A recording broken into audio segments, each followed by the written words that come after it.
What is up, my Squirtleites? It is I, your king, welcoming you to the April 2024 edition of Let's Talk. And I want to apologize for putting this out so late. I did give you guys a fair warning if you were looking at my community posts, and thank you for the well wishes, by the way.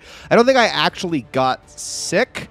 I think I just had a combination of symptoms. Part of it was because I think it was just part of it was just voice strain because I had recorded so much over the course of the month of March. Mainly Pokemon Mystery Dungeon, but we'll get into that. But a lot of recording was done during the course of March, and just as March began to wrap up is when it finally started to warm up out here where I live. So I live in like what you would call a dry, cold area, I suppose. Well, not cold, but like very temperate climate, but incredibly dry weather. And it was so weird because we had probably one of the warmest winters I've ever seen. Usually winter is around like 10 to 20 degrees at the lowest. I'm talking about with highs, of course. 10 to 20 degrees Fahrenheit at the lowest around here. And then you'll rarely see days in the 30s and extremely rarely see days hovering around 0 degrees. It usually never gets that bitterly cold out here. But for some reason, this winter was extremely warm, like 30s to almost 40 degrees for most of the winter. And then March hits and it randomly got like a lot colder for some reason. So it was just kind of weird. It was like winter got delayed for a while. And then all of a sudden, like a switch was flipped very last week of March and going into the first week of April, it warmed really way up really fast. And all of a sudden we had our first day of 50 degrees and 60 degrees and even one day where it hit the 70s all in the span of like a week. And so everything opened up, and I think the flowers started blooming and the trees and whatnot, and I do not do well with seasonal allergies. So all of those things in conjunction, I guess the allergies and then the voice strain in conjunction, just somehow conspired to kill my voice for a little bit and made it hard for me to do absolutely anything for about a week and a half, which really sucks because I was actually in the middle of something when it all happened, but oh, well, what can you do? But we're here, and we have quite a few things to go over today. Of course, I will try to go over all of those things as quickly as I can, but I got some big stuff to talk about, especially towards the end of the video, mainly in regards to variety content. Definitely want to clarify my stance on some things from the last video, because I stand by what I said in the last video, but I'm more erring at this point on the side of not just doing away with variety altogether. I'm just going to restructure how I do things, but we'll talk about that later in the video. Let's start with everything that happened over the course of the last month of March. All the stuff that I managed to get done, so you guys have things to look forward for the future. I said before, Pokemon Mystery Dungeon Rescue Team DX was going to be the focus of March, and it went swimmingly. I got the entire game recorded and done. Want to stress, though, not going to be a 100% playthrough. In fact, we are going through the main story, and then we're doing like one video on the end game, and that's it. I'm not doing anything more than that. I don't love the Mystery Dungeon gameplay formula nearly enough to give it that much time. I feel like, I mean, it's like a, what, 15 to 20 hour main story to get, maybe not that long, maybe closer to like 12 hours to get through the main story. And I think after that, I'm usually like, I've had my fill with what this game has to offer, because it's not my favorite type of gameplay, but I did still have a really good time with the game. And as a remake, Mystery Dungeon Rescue Team DX is an incredible remake, actually. Does a lot of good towards Red Rescue and Blue Rescue Team, respectively, and gives them a lot of quality of life updates and just makes the whole experience a lot more playable. So I really like it, but it's not my favorite way to play a Pokemon game by any stretch of the imagination. I'm just not hugely in love with the dungeon crawling format, and I have some more thoughts, but obviously I'm going to save that for the series. But I think it went really well otherwise. I did have a fun time with it. It was very quick. I think I made it through the entire game in like 10 days. And yeah, I'm very happy with that one, and I can't wait for you guys to see that. That's obviously going to come after Pokemon White is done. Even earlier in the month, actually, was when I wrapped up Mario Party 3, and I did want to touch upon that a little bit as well, because this entire Nintendo 64 Mario Party trilogy series has just been the most cursed thing ever from a technical standpoint. just it goes back to a problem that I've been having for years now when it comes to trying to get the best possible quality that I can for retro games. And I know I shouldn't be struggling with this. I know so many people have found so many different options, but I feel like a lot of people also just kind of settle. I mean, I'm pretty sure the most popular way to do Nintendo 64 Let's Plays on YouTube to this day is just emulation. And I didn't want to concede and admit defeat in that way just yet, because I still believe that the best way to play a Nintendo 64 game is on original hardware, but mainly so that you can actually get that fuzzy CRT-esque experience, because that's how Nintendo 64 games, and really all games from that era, are supposed to look. They're not supposed to look ridiculously crisp. Now, pixel art games and games from the Super Nintendo generally get away with it more because once those things are upscaled, it just looks like a modern indie game. So those get away with it a little bit better, but polygonal graphics, PS1 and N64 games, they're supposed to look fuzzier on the edges. Like the TV itself is supposed to give it a natural aliasing feel. Otherwise, it looks a lot more blocky than it is intended to look, and that's just because designers or game developers back in the day were making these games with the fact that everyone had CRTs at the time in mind. So showing an emulated version of those games does not look how the game is supposed to look visually. So I try to avoid that when I can. But I have had a hell of a time trying to get these games recorded properly. I was originally doing this with I was going to say a cheap capture card, but there really aren't any nice capture cards that do S-Video and composite altogether. It's honestly one of the better ones that you can actually get out there. And, I mean, it was like an $80 capture card, which for analog is ridiculously expensive, honestly. And that gave me all sorts of issues, both in the software and on the capture card itself. I was having videos, like, corrupted all over the place, mainly with Mario Party 1. Lots and lots of corrupted video files. And with Mario Party 2, I was getting a lot of audio desync, and that was causing issues as well. And I think I was able to fix all of those issues. It shouldn't be noticeable in the series, but man, there was so much desync I had to fix. And all this because I didn't want to even start recording on the N64 until I got my hands on a FrameMeister, which is a true video upscaler that allows you to not necessarily get a 4K picture, if that makes sense, but to upscale your 480p or 360p picture into 4K so that it plays nice with modern TVs. Because as anyone can attest who has tried plugging in composite into a modern TV nowadays, it does not look good at all. And the FrameMeister is what fixes that problem.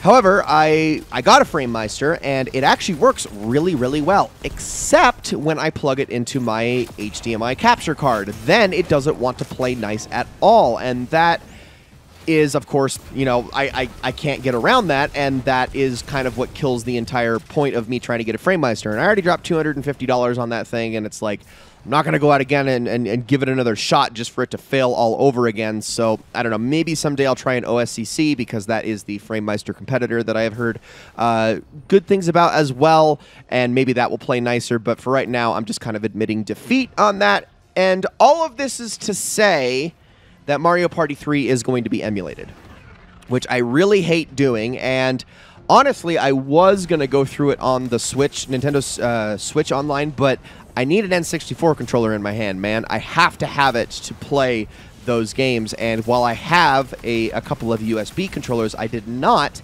at least at the time, I did not have access to the official Nintendo 64 controller that Nintendo has made for Switch Online.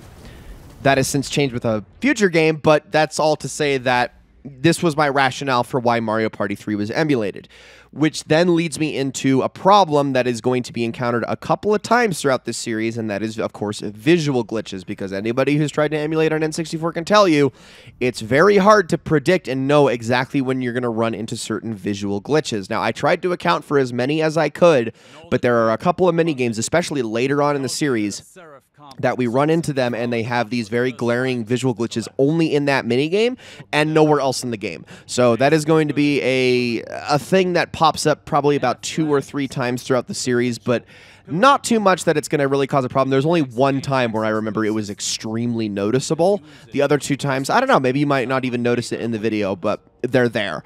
So that's just all to warn you guys on how that's going to turn out when all is said and done.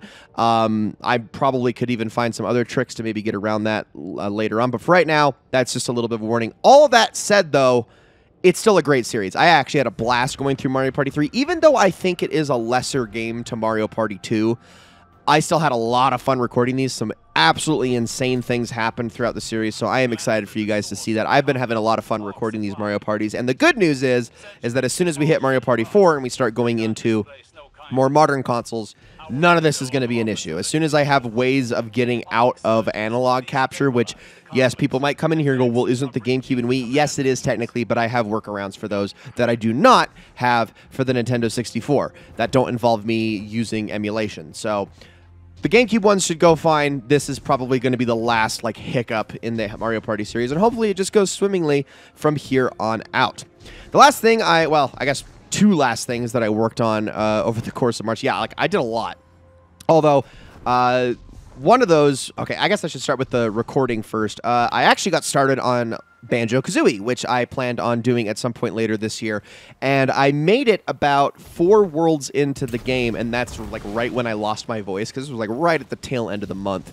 And I since haven't been able to get back to it. I mean, honestly, the day I'm sitting down and recording this is the first day where I'm confident that I can sound like my normal self when talking to you guys, enough so that I'm even going to go record some Animal Crossing after this, probably. And because of that, I haven't been able to get back to it, but I was about halfway through with Banjo-Kazooie, and then I just had to stop because my voice was gone. And I'm still working on that one. That one should be finished here in the next week or so. Obviously, Banjo-Kazooie is a ways out.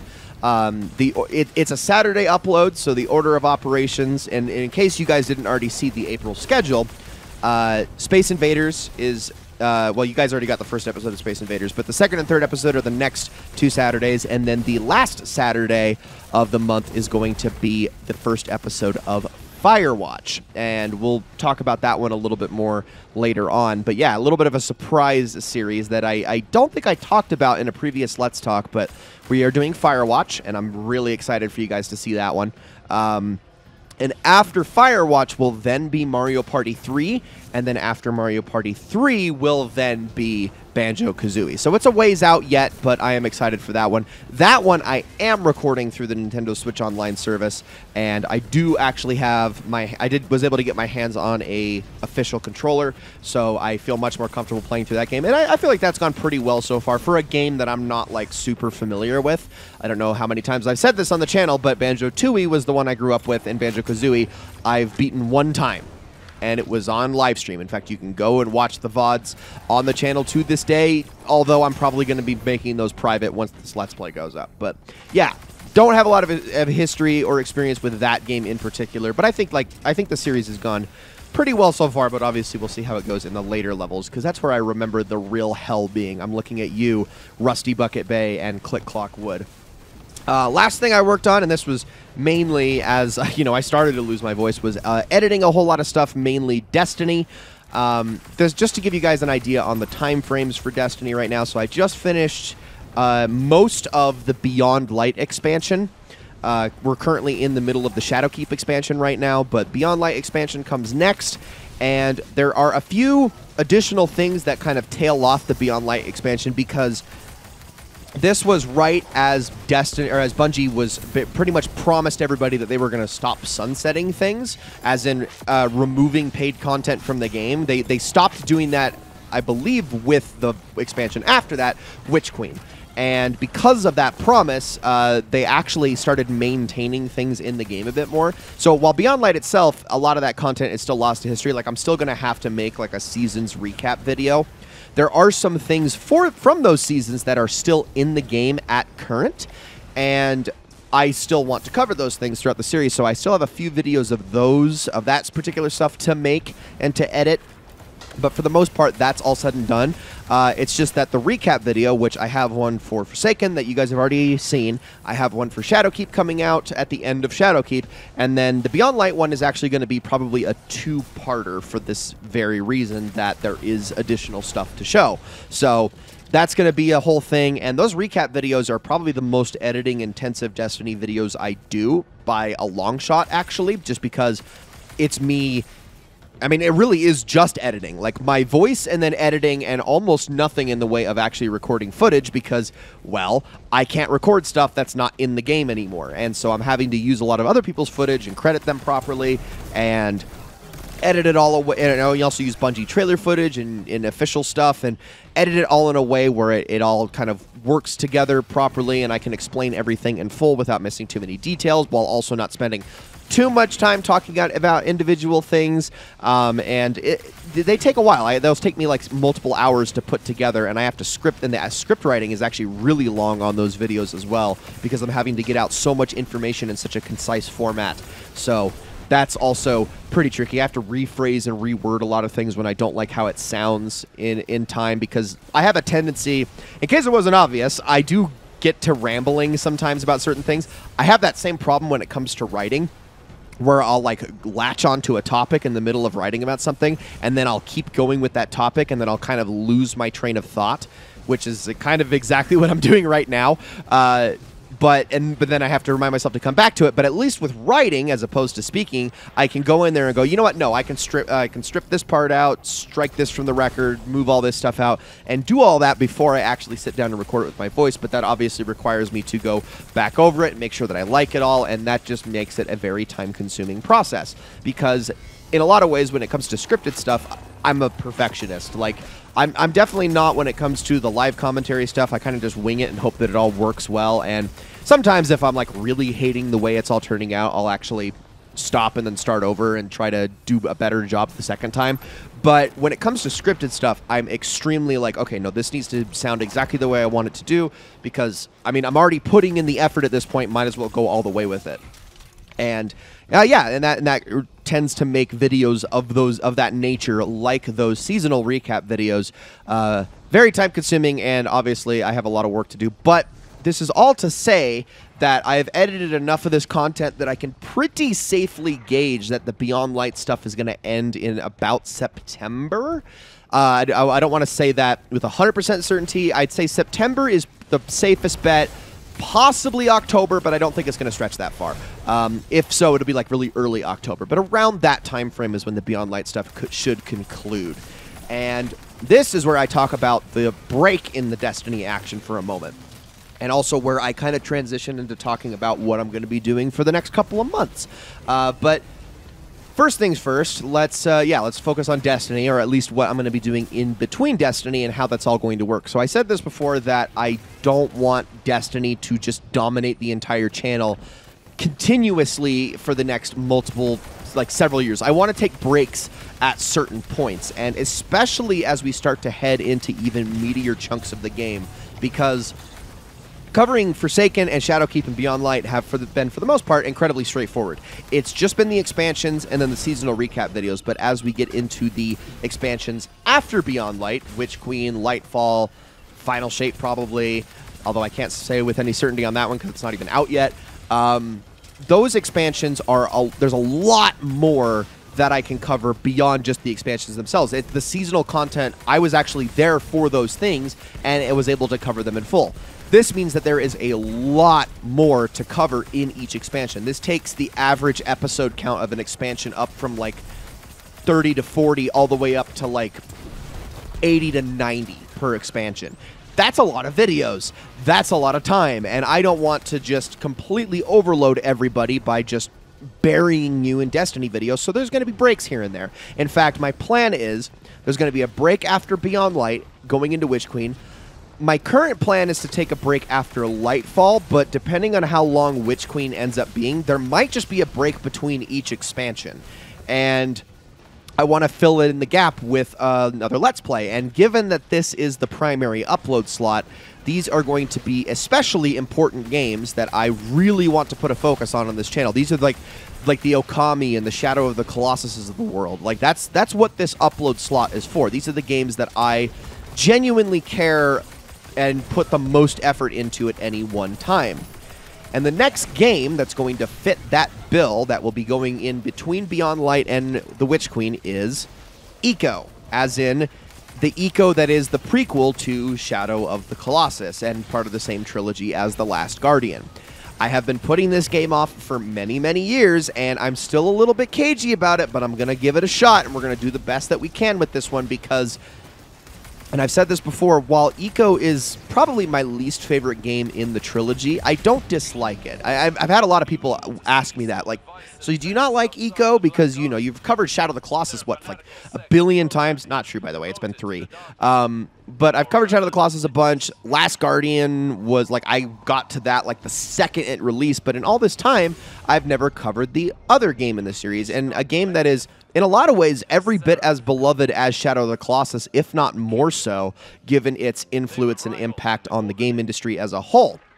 I mean, you can honestly trace back a lot of the inspiration for the indie scene as it stands to this day back to Ico and the inspiration that a lot of developers took from that game playing it while they grew up, because Ico was, in a lot of ways, it definitely wasn't the first of its kind, not by a long shot, but a lot of the games that were doing what Ico did, I mean, I think to games like Myst back in the day, that were trying to tell a story mostly as a visual medium. I mean, Myst did have a lot of writing and a lot of dialogue in it, but not necessarily talking, more so just reading, I suppose.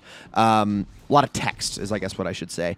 But games like that, they were doing their thing, but they were still kind of like all doing the same thing, if that makes sense. Ico was one of the first games that was like a platformer or like a puzzle game that did so with like purely visual storytelling in a very emotionally evocative way. And I mean, you think about how many indie games nowadays fit that bill, and in almost every single case, there is somebody on that development staff, higher up, possibly the creative lead themselves, who has said at some point they have taken inspiration from Ico itself or something similar to it or something that was directly inspired by Ico. It all kind of like trickles back to this mountain, this peak, where there sits a game that was unlike anything else back in the early 2000s and really set the stage for an entire revolution when it comes to game design. And I don't really think people understand just how important that game was. And because of the implications and because of how important it was, I obviously really want to dedicate a lot of time to making sure that this Let's Play goes well. I really want people to understand why Ico is so important, while at the same time explaining exactly why it doesn't quite connect with me as much, but I know why people love it so much. And don't get me wrong, I love Ico. I think it's a wonderful, wonderful game, but there are just a couple of things that get in the way of me loving it quite as much as Shadow of the Colossus and Last Guardian. And we'll talk about those things, but obviously I really need to take the time to make this Let's Play something special. So that's something to look forward to once Beyond Light is done, and then after Ico is done, then we will transition into the Witch Queen, which is going to be, well, in it for the long haul. But that pretty much covers everything in regards to what I did in the month of March, as well. It's a little glimpse in the future. Let's talk about the plans for this month and next month, actually. So for the rest of this month, I actually have not recorded anything yet for Destiny 2 Lightfall, and given that the final shape comes out on June, is it 6th? It's a Tuesday, June 4th? Let me look at my calendar. June 4th, okay. Given that the final shape comes out that day, I've actually got less than 2 months to get everything in Lightfall and all of its subsequent seasons recorded in that time. Now, I'm not too worried about that because, well, I mean, assuming something doesn't go horribly wrong, and let's knock on wood for that, but the last time, you know, I recorded Forsaken, Shadowkeep, Beyond Light, Witch Queen, and all of its seasons in the same amount of time frame. So just doing one expansion plus seasons, I think I can handle that. But I've been waiting to get it recorded because I wanted Bungie to finish releasing all of the Lightfall, the post-Lightfall content before I started diving into it. And it's all pretty much out now. In fact, the day I'm recording this, which is Monday, tomorrow, the last big content drop before the final shape comes out. So this will be like my week to kind of like prepare and like experience that stuff and be like, okay, now I know what I'm in for. And then I think starting next week is when I'm going to sit down and really focus on Lightfall. And it's going to be the main focus of the rest of this month, for sure. The only other thing I'm going to really work on is Banjo-Kazooie, getting that finished, but that should only take me a day or two to do. But yeah, lots and lots of Destiny this month, and I'm hoping that I can say that I am done with it all before we head into the month of May. There's only one other thing, though, that I am going to be working on this month, but we'll talk about that towards the end. Next month is going to be where I start focusing on some more things for the future.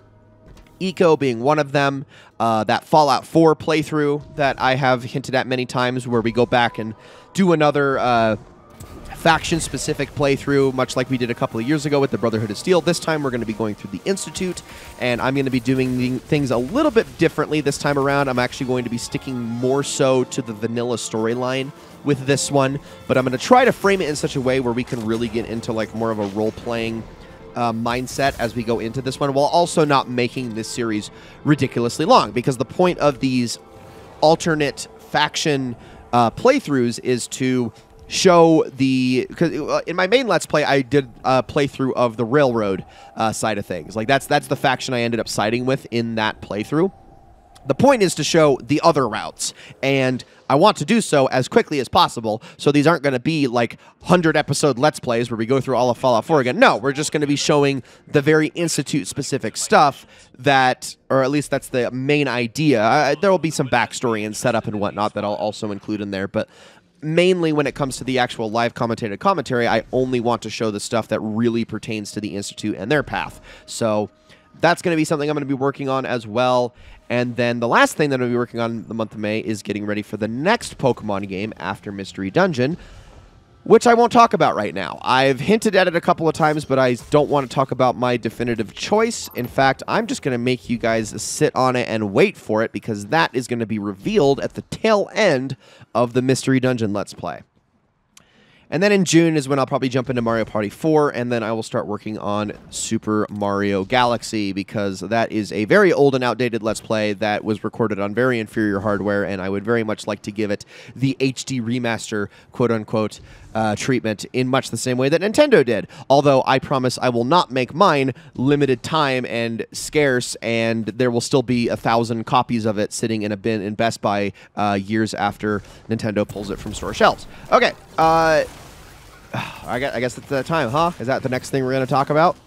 I guess first thing, before we go after this, I did want to mention one thing really quickly about next month. I know probably should be saving it for that Let's Talk, but I want to give you guys a little bit of a heads up just because this is going to start like right at the beginning of May. But May is going to be is going to see a lot of turnover on the channel. We got 4, well, technically 3 like full series ending in May.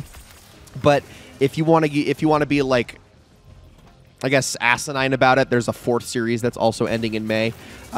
May is going to be the end of the Mario Kart 8 series. It's going to be the end of Pokemon White. It's going to be the end of Firewatch. And it's also, to be pedantic, going to technically be the end of Destiny 2, as in the Shadowkeep expansion. So all 4 of those are going to be seeing turnover into the next series all in the month of May. So lots going to be happening, and I mean, I've talked about this. Firewatch is going to be replaced by Mario Party 3. Pokemon White is going to be replaced by Mystery Dungeon Rescue Team DX.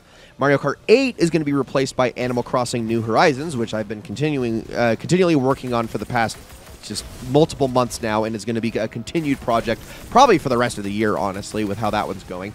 And then Destiny 2 Shadowkeep will obviously be followed up by the next expansion, Beyond Light. So all of that's going to be turning over in May, and that's something to look forward to. That pretty much covers all of my bases when it comes to every single upload, day, series, Let's Play, etc., except for Fridays. All right, I've put it off long enough. Let's talk about variety content real quick. So I said last month that variety content is a risk-reward factor, if that makes sense. Or I guess an effort/reward or dash reward. I don't freaking know. You get the point. Most effort of any videos that I record on the regular, least amount of reward for doing so. I mean, in a few ways anyway. It definitely, they get the lowest viewership turnout, which I understand, because on my channel in particular, YouTube values consistency.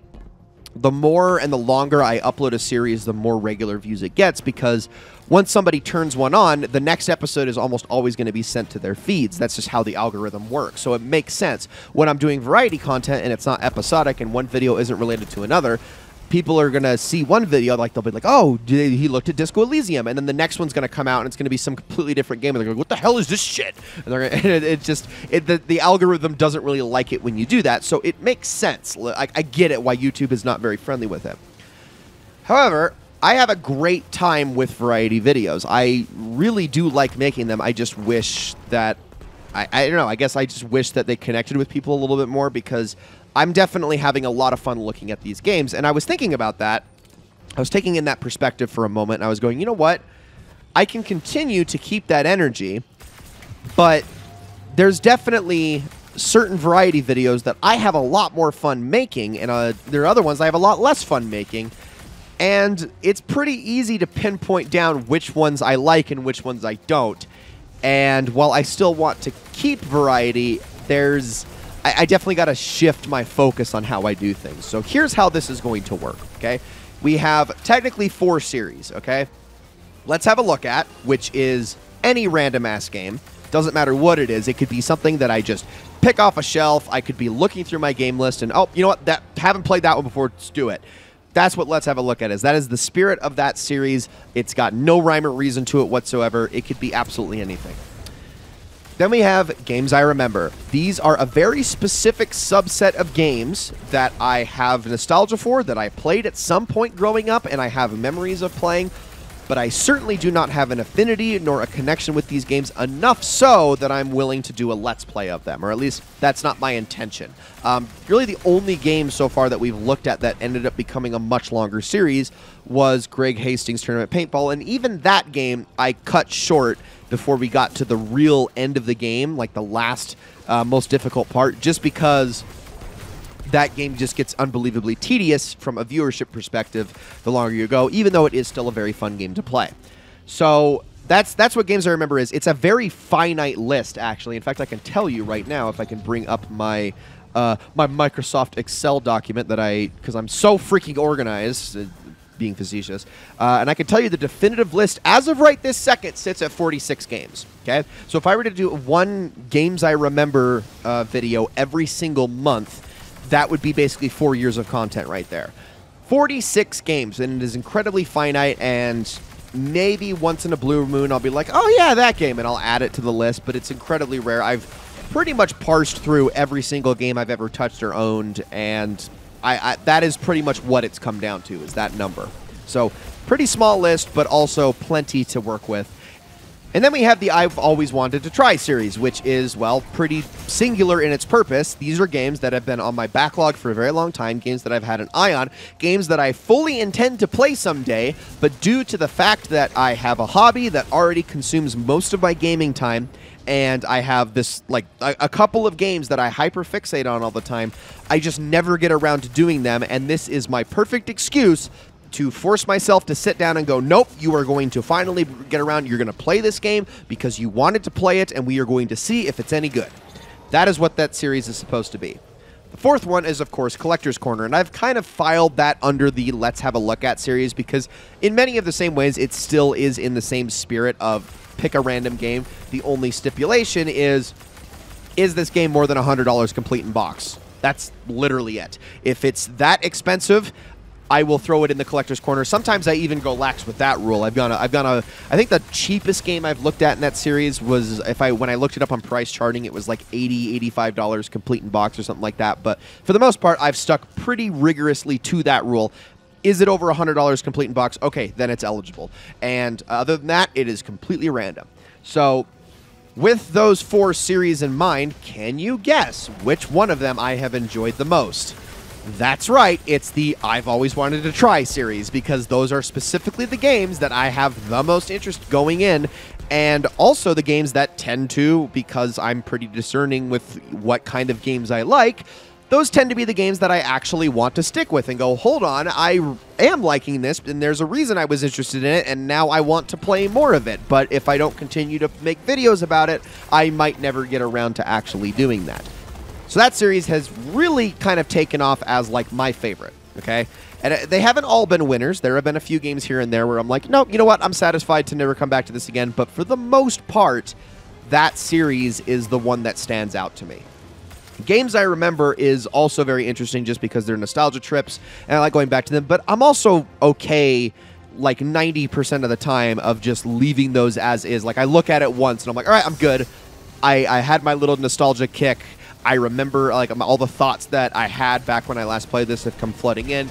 but I'm good at that point. I don't have to go any further with it, and that's fine. Those have been the two series I've enjoyed the most. Let's have a look at is, well, much like in its nature, just completely random. I have a lot of games that have... Honestly, I have a lot of videos in that series that I've never uploaded just because I kind of hated the way they turned out, because it is completely hit or miss. I've found some gems in there, certainly. In fact, if I were to probably go through the playlist right now. Let's see, this is where we had Sable, which I had a great time with that. And then we had, actually Tulip. I did have actually kind of a fun time with that. Freaky Flyers, that was interesting, if a little bit of a dated game. Majin and the Forsaken Kingdom, that was kind of interesting. Rain, Haven, Hob, had a good time with some of those. Let's see, what else do we got? Oh my gosh, this is where a lot of the collector's call. Oh yeah, Fear. I had a great time with Fear. That was why that turned into a two-parter. I had so much fun with that. Journey to the Savage Planet was a lot of fun. Rhyme, that actually ended up turning into a full series. I enjoyed that one so much. Blood Will Tell, that was fantastic. The Messenger almost turned into a full series until the second half of the game happened, and I realized I hated that thing. Chibi Robo, that was a good one too. A Short Hike, I mean, I ended up turning that video into the entire freaking game. I loved it so much. I mean, there have been a lot of hits with this series, a lot of games that have really resonated with me and that have really turned into something special. Without question, I've had a good time with it. But if I continue to make it my primary focus, I feel like this is where things are going to fall flat more often than not. And then there is one more thing that I want to bring up, and this was something I think I talked about back in like October of last year. It might have been even earlier than that. This was about an idea that I had for the far-flung future. And this was about maybe looking at some classic games, like games that people generally really, really love that I've just never gotten around to playing. It's actually a pretty exhaustive list because, well, everyone has their limits when it comes to the number of games that they actually ever get around to playing. Like, you could tell somebody, oh, man, you've never played this and this and this. It's like, yeah, there are so many games out there that are considered the greatest of all time, hundreds of them, in fact. Nobody's going to have played all of them. Like me personally, I've never played really any of the Castlevania games. I haven't played any of the Batman Arkham games. I've got limited experience with the rest of the Fallout series besides 4 and 76, which I hate. I've really never played Metal Gear Solid all that much.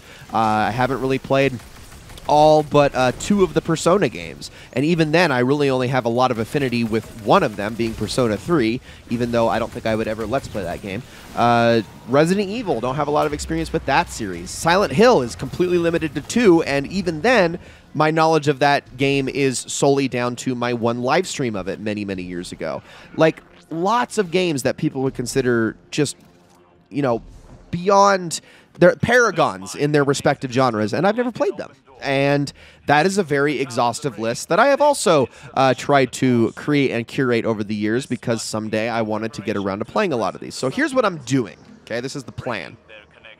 I'm going to take the I've always wanted to try list. I'm going to take the classics list, and I'm going to merge them into one. Okay, this puts these lists in this like multiple of hundreds. Okay, lots and lots of games. And what I'm going to do is every single month, I am going to make one game the spotlight game of the month, all right? So in any given month, there are 4 or 5 Fridays. For 3 of those Fridays, I want to focus on this specific spotlight game. For the 4th Friday, I want to do a Games I Remember video because, you know, it's a nice little nostalgia trip. It breaks things up a little bit. It's a bit different. If there is ever a 5th Friday in a month, that's when I will jump into the Let's Have a Look At series and just pick out something completely random. Now, obviously, again, that doesn't happen every month, so it's not going to be super common that I do a video like that, but that will also be my opportunity to really look at something that's out there and strange, as there are plenty of games that I have never had the chance to take a look at on the channel, and I generally find that those are some of the best ones, but obviously we could look at some other stuff if anybody ever gives me like a specific request or really wants me to check a specific game out for whatever reason. But the main focus, 3 videos out of the 4 or 5 possible in a month will be on one specific game. And just to kind of break up the cadence, the way I'll do this is like first Friday of the month will be episode 1 of whatever the spotlight game is. Let's take an example. Let's say Mass Effect, okay? As yes, I've never actually played the Mass Effect games. Let's say Mass Effect becomes the spotlight game of May. That first Friday of the month will be the first episode of Mass Effect, okay? The second Friday will be Game I Remember. It'll be something completely different. Just to, again, to break it up a little bit, we'll get that nice, meaty first episode of Mass Effect so that you guys can see, okay, this is what we're going to be focusing on this month. I'll probably make that like an hour or more so we really get like through the tutorial and see what this game has to offer a little bit.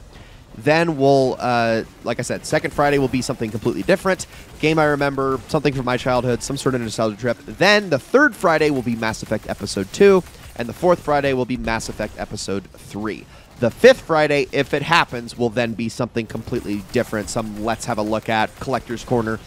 Something from that side of, well, I guess side's not the right word. Something from the rest of video games. Something from the rest of the video game ether as a whole, if that makes sense. And I feel like this is going to be a good way of really staying on track, of really making sure that I take the time to focus on things I like, while still providing a little bit of variety here and there. I mean, you're getting a different game every single month. You'll be getting a second game also every single month on the second Friday, and then possibly a third. So there's still going to be a lot of variety, but we'll take the games that really resonate the most and dedicate like 2.5 to 3 hours on that game each and every single month. And that is something that I'm going to hopefully start here with the month of May as we start to switch things up. Again, whatever game it might be is probably going to be random, but this is where I also really want to take suggestions.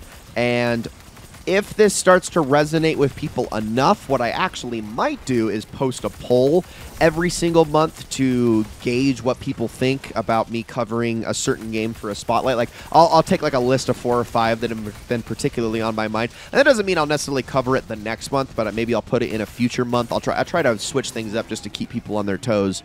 But I do want to give an outlet for people to be like, no, I want to see you play this. I want to express a specific opinion on what you want to play, but also within the bounds of something that I'm actually going to be interested in playing. Because if somebody comes out here and says, I really want you to play this game that I really loved playing back in 1996 on my computer, and it's this weird, esoteric, story-based cinematic platformer, and I'm not going to play something like that. No, it's got to still be something that, like, again, is within my sphere of understanding and something that generally resonates with me, because I'm not going to want to record something for 3 hours if I know I'm going to hate it going in. No, we're going to do something that's actually going to work. And again, who knows? These could still leapfrog into longer series if they're good enough. But this will be a much better opportunity for me to actually give the time to these games that they deserve, and we can really see what they amount to. Because, I mean, let's be honest, there's a reason why most refund windows are within the bounds of 2 hours. It's because under 2 hours, in most cases, not all cases, there are definitely games that really like to pad themselves past that point, but in most cases, 2 hours is enough to really see whether or not you're going to like a game. And if you can't make it past that point, yeah, you're generally not going to ever play it again. You're probably going to want to get rid of it. I mean, I wouldn't necessarily say that everybody is going to immediately want to refund it, because I feel like some people are like, no, this game, I paid for it. I'm willing to keep it. It gave me some entertainment. I'm not going to be that much of a dick to the developers, but you get what I mean. 2 hours is a pretty safe bet, but for all but like the meatiest, most content-rich open-world games. And I don't want to make too many predictions, but I get the feeling we won't be covering a ton of those in this series. So hopefully we can get that started in May. I am going to be focusing on that towards the tail end of this month. I'm actually going to be cutting it pretty close when it comes to uploads, just because I don't have any variety recorded at the moment. And as of right now, the last variety video is the final one you're getting this month. So a little behind on those, but hopefully I'll be able to get them recorded in time for the start of next month. And yeah, we'll see how that all pans out. But that's going to be it from me, guys. Thank you all so very much for watching. Thank you if you made it this far. This is actually like my 6th take on this, trying to get this to work out. And honestly, this is probably one of the longer takes, but I think I'm happiest with this one just because I was able to really go over everything that I wanted to talk about. As always, thank you all so very much for watching. Again, thank you for the words of support that you guys gave me while I was not able to put this out. I really do appreciate that. It does mean a lot when people recognize the passion or just give me well wishes and all of that stuff. It really does mean the world. And yeah, I hope you guys are always looking forward to more stuff, because I have so much fun making it. Thank you all so very much for watching, and I will see you all in the next one.